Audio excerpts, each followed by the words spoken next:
একটু ভাবুন, সব আন্ডারওয়ার্ল্ড একটি মানুষের পিছনে লেগেছে, অথচ তারা জানেই না এটা সাধারণ কোনো মানুষ না। কাহিনীর শুরু রবার্ট নামের এক ব্যক্তিকে ঘিরে, যার ঠিকানা বস্টন। কিছু বছর আগেও যে স্পেশাল সার্ভিসের একজন কমান্ডো ছিল, কিন্তু একদিন নিজের সাজানো এক মৃত্যুতে নিজেই আত্মগোপন করে, যেন ছোট এক শহরে ঝামেলা ছাড়াই বাকি জীবনকে কাটাতে পারে সে। যে এখন এক হার্ডওয়্যার কোম্পানিতে চাকরি করছে আর সিম্পল এক জীবন যাপন করছে। আর এই কোম্পানিতেই কাজ করত র্যালফি নামের এক মোটা ছেলে, যার সাথে তার ধীরে ধীরে বন্ধুত্ব হয়ে যায়, যার স্বপ্ন এক সিকিউরিটি অফিসার হবার। তাই রবার্ট তাকে স্লিম থাকার বহু টিপস দিতে থাকে। রবার্ট নিজে এক পরিপাটি নিয়মে চলাফেরা করত, এমনকি সে তার প্রতিটি কাজ প্রতি সেকেন্ডের হিসাব করে রাখত। দিনের সব কাজ সেরে সন্ধ্যায় সে প্রতিদিনই নিয়ম মাফিক একটি ক্যাফেতে বসত আর সেখানে বই পড়ত। এক রাতে ওই ক্যাফেতে তার পরিচয় হয় সুন্দর একটি মেয়ে অ্যালিনার সাথে। পরদিন সকালে রবার্ট তার অফিসের কাজ শেষ করে বাসায় গিয়ে সব কিছু ক্লিন করে আর তারপর আবার সেই ক্যাফেতে বই পড়তে বসে যায়। আর অ্যালিনা নামের সেই মেয়েটিও সেখানে আসে, যে একটি বিয়ারের অর্ডার করে, আর তারপর তার ফোনে একটি কল আসে, যার ফলে আমরা এটা জানতে পারি যে সে তার দেনা শোধ করতে সেলভি নামের এক ব্যক্তির হয়ে কল গার্লের কাজ করছে। সেলভি তাকে জানায় যে এক ব্যক্তি তাকে ওই ক্যাফের সামনে নিতে আসছে, যার সাথে আজকে তার সময় কাটাতে হবে। অ্যালিনা কিছুটা সংকোচ করছিল, কারণ ওই ব্যক্তি তাকে পূর্বেও মারধর করেছে, কিন্তু সেলভি তার কোনো কথাই শোনে না, বরং অ্যালিনাকে মেরে ফেলার হুমকি দেয়। তাই অ্যালিনা নিরুপায় হয়ে সেই ব্যক্তির গাড়িতে উঠে বসে, যার সবকিছুই রবার্ট দূর থেকে দেখতে থাকে। এরপর একই নিয়মে রবার্ট প্রতিদিনকার কাজ শেষ করে সেই ক্যাফেতে আসে, আর অ্যালিনাকেও সে সেখানে বসে থাকতে দেখে। একদিন অ্যালিনা নিজেই রবার্টের সামনে এসে বসে, তখন রবার্ট অ্যালিনার চেহারায় কিছু দাগ দেখতে পায়, যা মূলত কারো দেওয়া আঘাতে হয়েছে। তখন অ্যালিনা রবার্টকে বলে যে সে দেনা পরিশোধ করতেই সেলভির জন্য কাজ করছে, তা না হলে সে ছোটবেলা হতেই সে একজন সিঙ্গার হতে চেয়েছিল। এরপর সে রবার্টকে তার গানের একটি সিডি দেয়, যা দেখে রবার্ট খুবই খুশি হয়ে যায়। কিছু কথা বলার পর তারা সেই ক্যাফে থেকে বের হয়ে রাস্তার দিকে ওয়াক করতে থাকে। কিছু দূর যেতেই এক কার তাদের সামনে এসে দাঁড়ায়, আর সেখান থেকে নামতে দেখা যায় সেই সেলভি নামের লোকটাকে, যে অ্যালিনাকে মারতে শুরু করে, কারণ গত রাতে এক কাস্টমার তার বিরুদ্ধে কমপ্লেন করেছে। এটা দেখে রবার্ট সামনের দিকে আসলে সেলভি বলে, এটা তোমার জন্য নয়, আমার কোঠায় এর থেকে ভালো ভালো আইটেম পাবে, তুমি এই কার্ডটা নাও। এর কিছুদিন পর রবার্ট অ্যালিনাকে আর দেখেনি। একদিন ওই ক্যাফের একজন তাকে বলে যে কেউ অ্যালিনাকে পিটিয়ে হসপিটালে ভর্তি করে রেখেছে, যা শুনে রবার্ট হসপিটালে যায় অ্যালিনাকে দেখার জন্য। সেখানে গিয়ে সে দেখতে পায় যে অ্যালিনার অবস্থা মারাত্মক রকমের খারাপ। সেখানে থাকা অ্যালিনার এক বন্ধু রবার্টকে বলে যে অ্যালিনা সেলভিকে বলেছিল যে সে আর তার কাজ করবে না, এজন্য সেলভি তার এই অবস্থা করেছে, যা শুনে রবার্টের ঠান্ডা মাথা হঠাৎই গরম হয়ে যায়। রবার্ট অ্যালিনার হেল্প করতে চায়। এরপর সে সেলভির সাথে দেখা করতে যায় তার অফিসে। সেখানে গিয়ে রবার্ট সেলভিকে কিছু টাকা দেয়, যা ছিল মূলত 6 লক্ষ টাকা। এটার বিনিময়ে সে অ্যালিনার স্বাধীনতা কিনতে চায়। সেলভি তাকে বলে যে এর থেকে বহু টাকা অ্যালিনা তাকে ইনকাম করে এনে দেয়। সেলভি জানায় যে অ্যালিনার বয়স এখনো ছোট। সেলভি জানায় যে অ্যালিনা বয়সে এখনো অনেক ছোট, এখনো অনেক টাকা সে তাকে উপার্জন করে এনে দিতে পারে।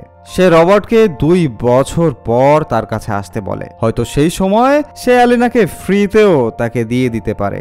সেলভি রবার্টকে বলে এ টাকা ফেরত নিয়ে যাও, যা শুনে রবার্ট তার টাকা নিয়ে উঠে যায় আর দরজা পর্যন্ত গিয়ে দরজাটাকে লক করে দেয়, যার পর সে তাদের দিকে ঘুরে দাঁড়ায়। এরপর সে ঘড়ির দিকে তাকায় আর হিসেব করে যে এই ঘরের সবাইকে মারতে তার মাত্র 16 সেকেন্ড সময় লাগবে।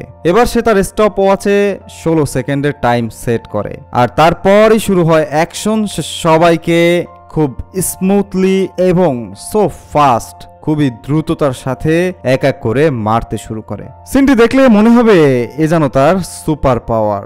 আসলে এসব কাজে সে প্রচুর স্পেশাল একজন ব্যক্তি ছিল। যাই হোক, এরপর রবার্ট তার সিম্পল লাইফে আবার ফিরে আসে। একদিন রবার্ট টিভিতে সেলভিয়ের হত্যাকাণ্ডের পিছনে কোনো গ্যাং থাকার কথা নিউজে দেখতে পায়। এরপর টেডি র্যামসেন নামের এক ব্যক্তিকে দেখানো হয়, যাকে দায়িত্ব দেওয়া হয় সেলভির হত্যাকারীকে বা হত্যাকাণ্ড তদন্ত করার জন্য। আর এই দায়িত্ব তাকে দেয় মাফিয়া ডন পুশকিন। টেডি নিজে পুলিশের স্পেশাল ফোর্সে ছিল, যে সেলভির অফিস দেখেই বুঝে যায় যে এটা কোনো সাধারণ ব্যক্তির কাজ না। ওইদিকে রবার্ট জানতে পারে যে র্যালফি তার চাকরি ছেড়ে দিচ্ছে, কারণ কিছু কারাপ্ট পুলিশ অফিসার তার মায়ের রেস্টুরেন্ট থেকে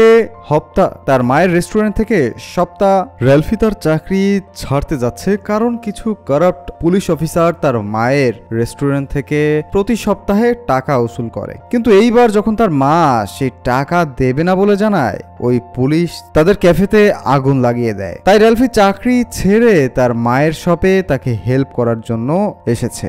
যা শুনে রবার্ট এক রাতে গোপনে ওই পুলিশের দুর্নীতির ছবি রেকর্ড করে আর সেগুলো তাদেরকে দেখায়, যার পরে ওই পুলিশ দুজন উল্টো রবার্টকেই মারতে যায়। আর এরপর যেটা হবার সেটাই হয়, রবার্ট ওই পুলিশের চেহারাই পাল্টে ফেলে আর তাদেরকে বলে, যেটা করেছো সেটা বদলাও।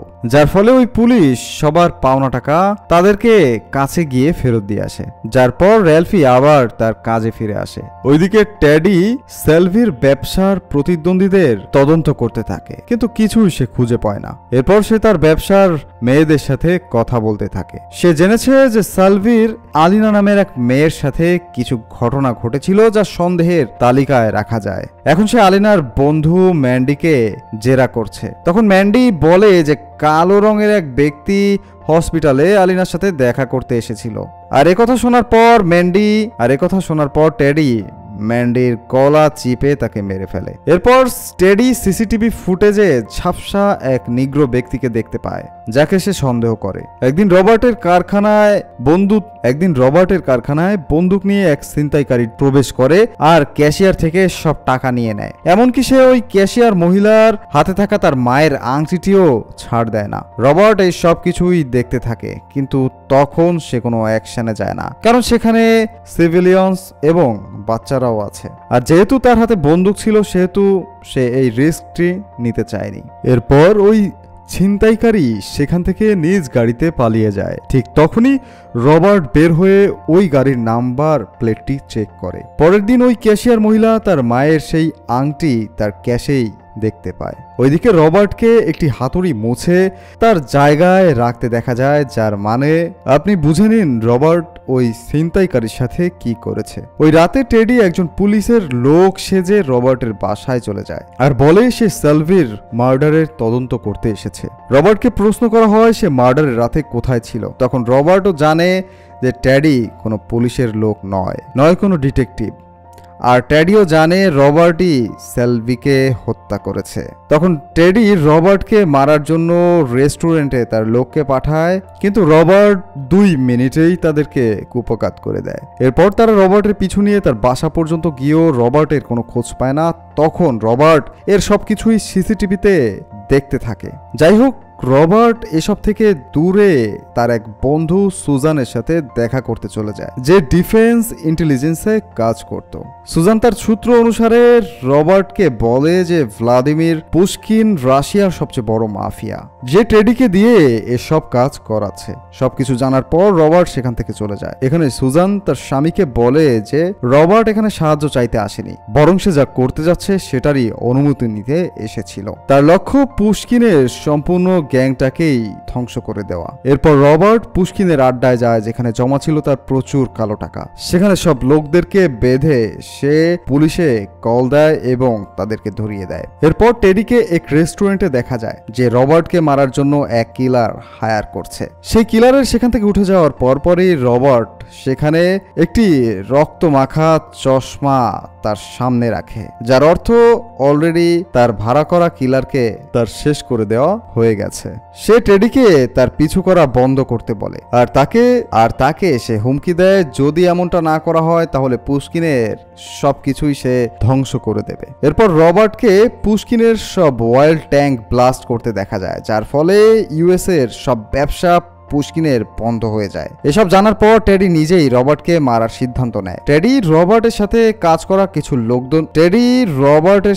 করা কিছু লোকদেরকে অপহরণ করে আর রবার্টকে হুমকি দেয় ওই স্টোরে আসার জন্য।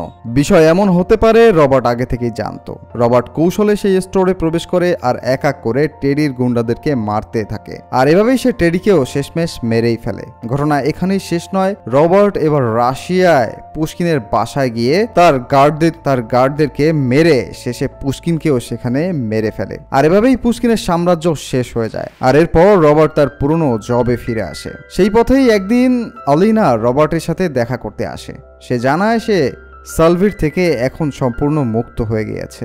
এখন সে নতুন এক জীবন শুরু করেছে, আর এর মধ্য দিয়েই রবার্ট এখন বুঝতে পেরেছে যে তার জীবনের লক্ষ্য কি। জুলুমের হাত থেকে অসহায় মানুষদেরকে রক্ষা করাই এখন তার কাজ, যা করতে একটি নাম সে ব্যবহার করে, দ্য ইকুইলাইজার। আর এখানেই এই মুভিটি শেষ হয়। মুভিটি যদি ভালো লাগে আমাদের চ্যানেলকে সাবস্ক্রাইব করতে একদম ভুলবেন না।